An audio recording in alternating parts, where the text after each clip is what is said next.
I don't know, but that to me is pretty weird. I don't understand why a guy like Billy Donovan would do that. He's got a good program at Florida. He had already said he was going to come back. He had a lot of other offers from other colleges, and then he decides to go to Orlando. And I like the Magic, but I don't know if I'm leaving Florida to go take the Orlando Magic right now. They're in the building stages. That's kind of a tough thing to get in on when you're a new coach in the NBA. You kind of want to go to a team that's a little bit of established. It's a little easier to get your feet wet that way. He's probably better off going back to Florida. Yeah, but there was, I mean, that's what he's always said. There was the intrigue of the NBA, the challenge of the NBA. He had the opportunity to go find out what that was going to be for him, and he walked away from it. And well, it worked out good for Rick Pitino, Yeah. He tried it. Yeah. Things went so well for him. No, they didn't. And sent the Boston Celtics into a tailspin they still haven't reached the end of. I think that's probably what's weighed on his mind the most is what happens if this doesn't work.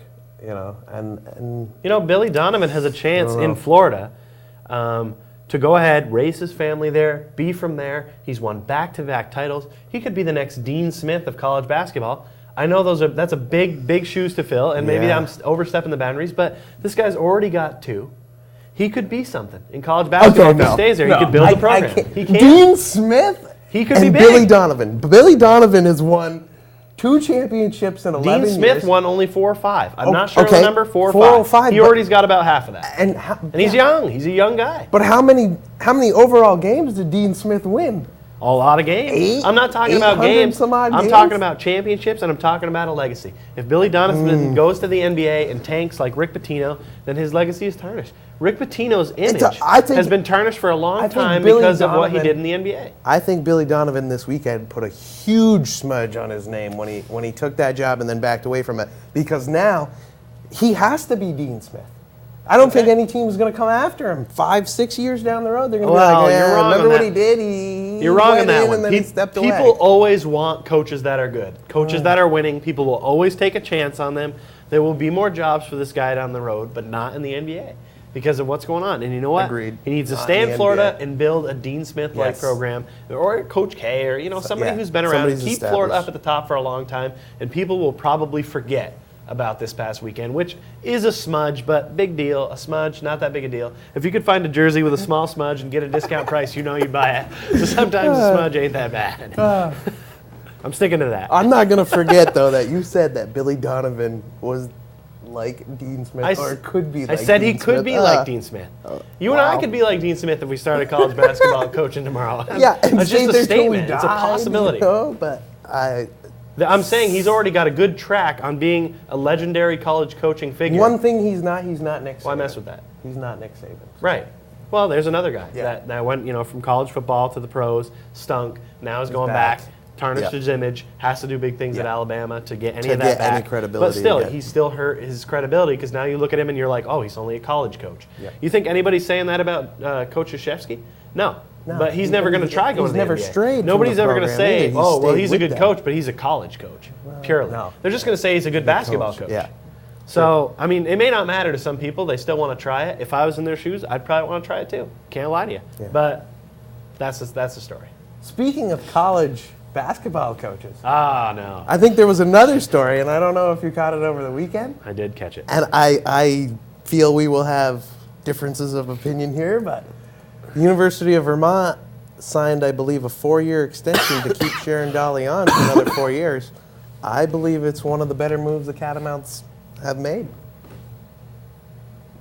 No. No? Here's the thing. I thought personally that Sharon would get let go after the year before. I thought she might get let out of her contract a year early because the team had done so poorly. They rebounded pretty well last year, but not well enough, I think, to give the extension. But I will say they do have a lot of good young players on this team. Yes. Most of the team last year was led by freshmen. Right. And I can't even say and sophomores because it was mostly just freshmen. Right. There's a couple of tall freshmen coming in this year. So it's a pretty good class, and I think they're probably just giving this to Sharon Dolly so they say, all right, look, this is the last straw. You've got a chance now. You've got some good young players. Let's see what you can do with these young players. You've kind of had enough time here to know how it works, and let's get it going. I don't know if it's a great move. I like Sharon. I like the coaching staff over at UVM. Don't get me wrong. I work with them. They're good people. Yep. But personally, I don't think I would have made that move.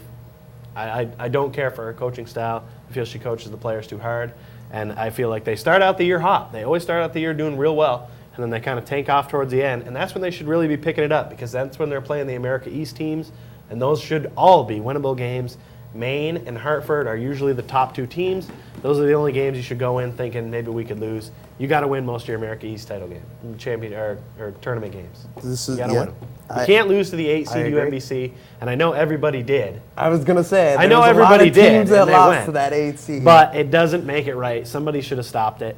And I know they finished 3rd last year, which is probably behind those 2 teams. But you gotta get past that. You gotta get over that hump and do better. In my book, this was a women's program that was epic here. It was huge. It was huge. People were selling. It was selling out. It outdrew the men for a while, and then at some point they went like this. And if you had to point to a time frame, that's the time frame you point to, is around the time she took over and things started to tail off. I'm not saying it's all her fault. There's a certain amount of rebuilding that has to go when a new coach comes in. But I don't know as though she's officially made that mark. But we'll see. She has a couple of years to prove me wrong in my book. And that's what I'm saying. But I don't think she gets 4. If she has 2 more years like this one that are kind of that's why I like this extension, because I believe over the next 4 years she's going to bring it back to epic proportions at the university again. The class that just came in was probably one of the best classes that they brought in the last 4 or 5 years. Agreed. They've had some changes on that team. I mean, there was Alexis Castro, who I believe went to another team. St. Mike's. Right here in Vermont. Yep. And she played with them. Now we've got a freshman last year at the center position. We had Andrea Child, who was there. Yep. And we're going to have another great class that comes in this year. And I think they win 25 games. Wow. Yeah. I'm writing it down. Okay. All right. And also, by the way, we got to move on now, because that was simply just way too long on women's basketball. It was. And we just can't. Basketball in general, you think? Well, no. Well, basketball is okay, but it's the women's basketball. It's kind of boring. But anyway, that's local news, so we got to talk about it, because it's noteworthy. And you got to root for them. It's a home team. Yeah, exactly. No, you can't say that we work there, because then it makes it look like we're just saying it because we work there. Yeah. They don't pay us to say anything. Let's just say that. 25 wins. I'm writing it down. All right. Let me get